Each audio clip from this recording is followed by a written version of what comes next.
آج کل شادی بیاہ کی تقریبات ہوتی اور شادی بیاہ کی تقریبات میں بہت سے کام گناہ کے ہو رہے ہوتے ہیں، تو جب پتا ہو کہ یہاں پر گناہ کا کام ہوگا تو پھر حتی الامکان آدمی کو وہاں جانے سے پرہیز۔ آج کل بابا پھیل گئی مخلوط استعمال، عورتیں مرد سب ساتھ، عورتیں بھی بڑے زیب و زینت کر کے بناؤ سنگار کر کے بہترین کپڑے پہن کر موجود ہیں، اور برابر میں مرد بھی، کوئی تمیز نہیں ہے مردوں عورتوں، مخلوط دعوت۔ ایسی محفل میں جانا یہ لا یشہدون الزور کے خلاف، کہ یہ جہاں مردوں عورتوں کا اکٹھی تقریب ہو سب ساتھ۔ ایک زمانہ تھا کہ جب کہ اس کا تصور نہیں تھا مسلمان کہ بھئی عورتیں مرد سب ایک ساتھ بیٹھ کے تقریب منا رہے، لیکن اب بڑھتے بڑھتے یہ حالت ہو گئی کہ اب کسی تقریب کا غیر مخلوط ہونا، مردوں کا الگ عورتوں کا الگ، یہ نادر ہو گیا۔ بہت کم تقریبات ایسی ہوتی جس میں مردوں اور عورتوں کا الگ انتظام۔ کیوں ہو گیا؟ اس لیے کہ جو لوگ برا سمجھتے تھے انہوں نے بھی اس کے اوپر کوئی نکیر نہیں، اچھا بھئی کیا کریں،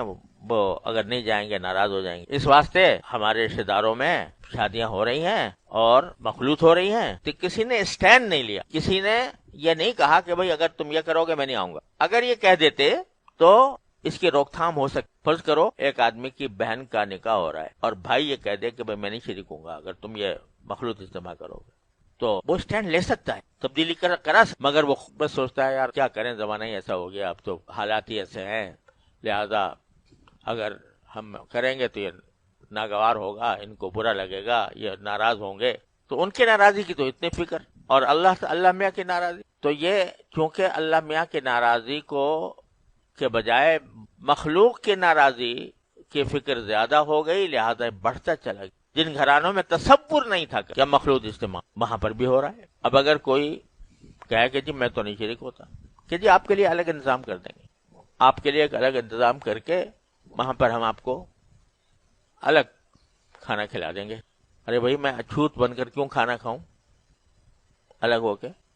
تو یہ جو تقریبات جن کے اندر سری حرام کام ہو رہا، اس میں شرکت، یہ عباد الرحمن کا کام نہیں ہے، لا یشہدون الزور میں وہ داخل نہیں ہے۔ کہہ دو صاحب کہ بھائی یہ ہم شرکت نہیں کر سکتے۔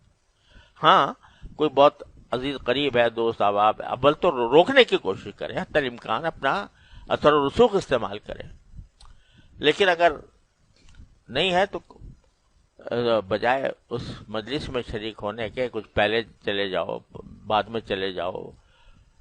کوئی ہدیہ دینے کا ارادہ ہے تو ہدیہ دینے کو دل چاہ رہا ہو، نہ کہ مجبوری میں، تو دے کے چلے آؤ، لیکن اس مجلس میں شریک ہے۔ اب یہ بعض چیزیں تو ایسی ہوتی ہیں جو ہمارے اختیار میں نہیں ہوتی، جیسے ہوائی جہاز میں سفر کر رہے ہیں تو وہاں مرد بھی ہیں عورتیں، وہ ہمارے اختیار سے باہر ہیں، تو لہذا بعض لوگ یہ مثالیں دینا شروع کر دیتے کہ بھئی آپ ہوائی جہاز میں سفر کرتے ہو، وہاں بھی تو عورتیں ہوتی ہیں اور مرد بھی ہوتے ہیں اور عورتیں بھی ہوتی ہیں، مخلوط ہوتے ہیں۔ ارے بھائی ہمارے اختیار سے باہر ہے، لیکن جو تقریب ہم خود کر رہے ہیں اس پر تو ہمیں مکمل اختیار ہے، تو اس وجہ سے ہمیں اس سے پرہیز کرنا ضروری ہے۔ اور در حقیقت یہ بات ایسی ہے کہ معاشرے کو سدھارنے کی بات ہے جو قرآن کہہ رہا ہے لا یشہدون الزور۔ جیسا میں کہہ رہا ہوں نا، اگر لوگوں نے ڈھیل نہ دی ہوتی اور اس کام کو گوارا نہ کیا ہوتا تو آج یہاں تک نوبت نہیں پہنچتی۔ اگر لا یشہدون الزور پر عمل ہوتا پہلے دن سے تو یہ نوبت یہاں تک پہنچ سکتی تھی؟ نہیں۔